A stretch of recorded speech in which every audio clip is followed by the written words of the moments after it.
tahun 1945, Perang Dunia Kedua memasuki babak akhir. Di berbagai penjuru dunia, jutaan manusia menjadi korban. Kota-kota hancur, pemerintahan runtuh, peta politik dunia berubah untuk selamanya. Namun, di tengah kekacauan itu, sebuah bangsa yang telah dijajah selama lebih dari 3 abad mulai melihat secercah harapan. Bangsa itu adalah Indonesia. Harapan tersebut tidak datang dari Belanda, melainkan dari Jepang, negara yang saat itu sedang menduduki Indonesia. Namun, benarkah Jepang ingin memberikan kemerdekaan? Ataukah semua itu hanyalah strategi untuk mempertahankan kekuasaan yang mulai runtuh? Inilah kisah lahirnya BPUPKI, sebuah badan yang menjadi titik awal lahirnya dasar negara Indonesia.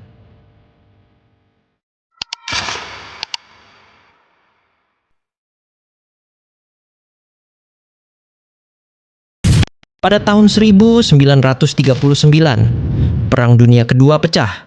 Jepang bergabung dengan Jerman dan Italia dalam blok poros. Demi memenuhi kebutuhan perang, Jepang berusaha menguasai wilayah-wilayah yang kaya akan sumber daya alam. Indonesia menjadi salah satu target utamanya. Pada 8 Maret 1942, pemerintah Hindia Belanda menyerah kepada Jepang melalui Perjanjian Kalijati. Penjajahan Belanda berakhir. Namun, rakyat Indonesia tidak memperoleh kebebasan. Sebaliknya, mereka menghadapi penjajahan baru yang tak kalah keras. Rakyat dipaksa menjadi romusha, bekerja tanpa upah yang layak.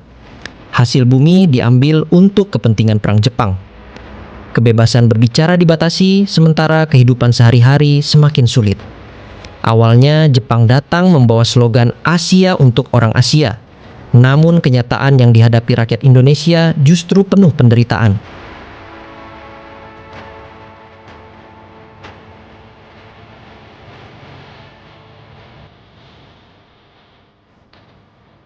Memasuki tahun 1944, keadaan berbalik. Pasukan sekutu mulai memenangkan berbagai pertempuran. Pulau demi pulau direbut kembali. Armada laut Jepang hancur. Pesawat tempurnya berkurang drastis. Pemerintah Jepang mulai menyadari bahwa kekalahan semakin dekat. Mereka membutuhkan dukungan rakyat Indonesia. Karena itulah Jepang mulai menawarkan sesuatu yang sebelumnya tidak pernah mereka berikan.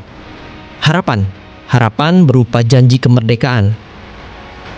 Pada 7 September 1944, Perdana Menteri Jepang Kuniaki Koiso mengumumkan bahwa Indonesia akan diberikan kemerdekaan di kemudian hari.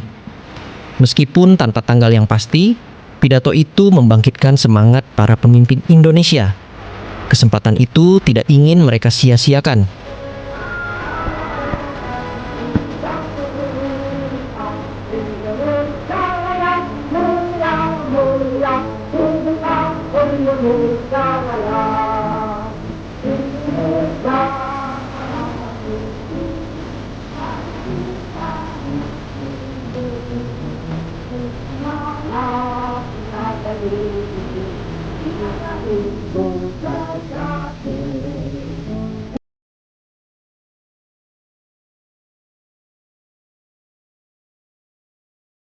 Pada 1 Maret 1945, Jepang mengumumkan pembentukan Badan Penyelidik Usaha-Usaha Persiapan Kemerdekaan Indonesia atau BPUPKI.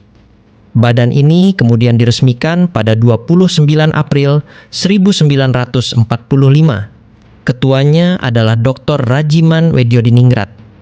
Di mata Jepang, BPUPKI hanyalah alat politik untuk memperoleh simpati rakyat. Namun bagi para tokoh Indonesia, badan ini merupakan kesempatan emas untuk merancang masa depan bangsa. Di balik pengawasan militer Jepang, mereka mulai membahas pertanyaan yang sangat besar. Bagaimana bentuk negara Indonesia? Apa dasar negaranya? Bagaimana seluruh rakyat dapat hidup bersatu setelah merdeka? Pertanyaan-pertanyaan itulah yang akan mengubah sejarah Indonesia.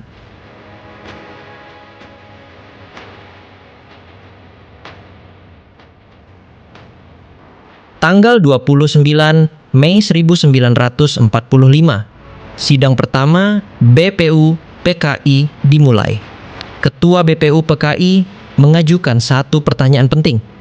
Apa dasar negara Indonesia yang akan merdeka? Muhammad Yamin menjadi tokoh pertama yang menyampaikan gagasannya. 2 hari kemudian, Profesor Dr. Sopomo memaparkan konsep negara integralistik yang menekankan persatuan bangsa. Lalu tibalah tanggal 1 Juni 1945. Insinyur Soekarno berdiri di hadapan seluruh peserta sidang. Dalam pidato yang kemudian dikenang sepanjang sejarah, ia memperkenalkan 5 prinsip dasar negara. Ia menamainya Pancasila. Sejak hari itu, Indonesia memiliki arah yang jelas untuk membangun negara yang merdeka. Walaupun sidang pertama berakhir, perdebatan belum selesai. Masih terdapat perbedaan pandangan mengenai rumusan dasar negara. Untuk mencari jalan tengah, dibentuklah Panitia 9. Mereka terdiri dari tokoh nasionalis dan tokoh Islam. Selama berminggu-minggu mereka berdiskusi, mempertimbangkan setiap kalimat dengan penuh kehati-hatian. Pada 22 Juni 1945, lahirlah Piagam Jakarta. Dokumen ini menjadi cikal bakal pembukaan Undang-Undang Dasar 1945. Piagam Jakarta menunjukkan bahwa para pendiri bangsa lebih memilih musyawarah daripada perpecahan. Mereka rela berkompromi demi menjaga persatuan Indonesia. Cita Luku, yaitu membantu kemakmuran bersama di Asia Timur Raya. Pada 10 Juli 1945, BPUPKI kembali bersidang. Kali ini pembahasannya lebih luas. Mereka menyusun rancangan Undang-Undang Dasar, menentukan bentuk negara, membahas wilayah Indonesia, merancang sistem pemerintahan. Di bawah kepemimpinan Soekarno dan dengan sumbangsih pemikiran Profesor Dr. Sopomo, lahirlah rancangan UUD 1945. Untuk pertama kalinya, Indonesia memiliki konsep lengkap sebagai sebuah negara. Tugas BPUPKI pun selesai, namun sejarah belum berhenti. Bersatu, berdaulat, adil, dan makmur, yang tetap menghargai budi jasa. Pada 7 Agustus 1945, BPUPKI dibubarkan. Sebagai gantinya dibentuk PPKI. Sementara itu, dunia dikejutkan oleh 2 ledakan dahsyat. Bom atom dijatuhkan di Hiroshima pada 6 Agustus 1945. 3 hari kemudian, Nagasaki mengalami nasib yang sama. Tak lama setelah itu, pada 15 Agustus 1945, Jepang menyerah tanpa syarat kepada sekutu. Kesempatan yang selama ini ditunggu akhirnya tiba. Golongan muda mendesak agar kemerdekaan segera diproklamasikan. Perbedaan pendapat melahirkan peristiwa Rengas Dengklok. Namun akhirnya semua sepakat. Pada malam 16 Agustus 1945, naskah proklamasi disusun di rumah Laksamana Tadashi Maeda. Keesokan paginya, 17 Agustus 1945, Insinyur Soekarno membacakan kalimat yang mengubah sejarah bangsa. Kami bangsa Indonesia dengan ini menyatakan kemerdekaan Indonesia. Indonesia akhirnya merdeka. BPUPKI memang dibentuk oleh Jepang. Namun, para pendiri bangsa berhasil mengubahnya menjadi tempat lahirnya cita-cita Indonesia. Di sanalah Pancasila mulai dirumuskan. Di sanalah rancangan Undang-Undang Dasar disusun. Di sanalah fondasi Negara Kesatuan Republik Indonesia dibangun. Kemerdekaan Indonesia bukanlah hadiah.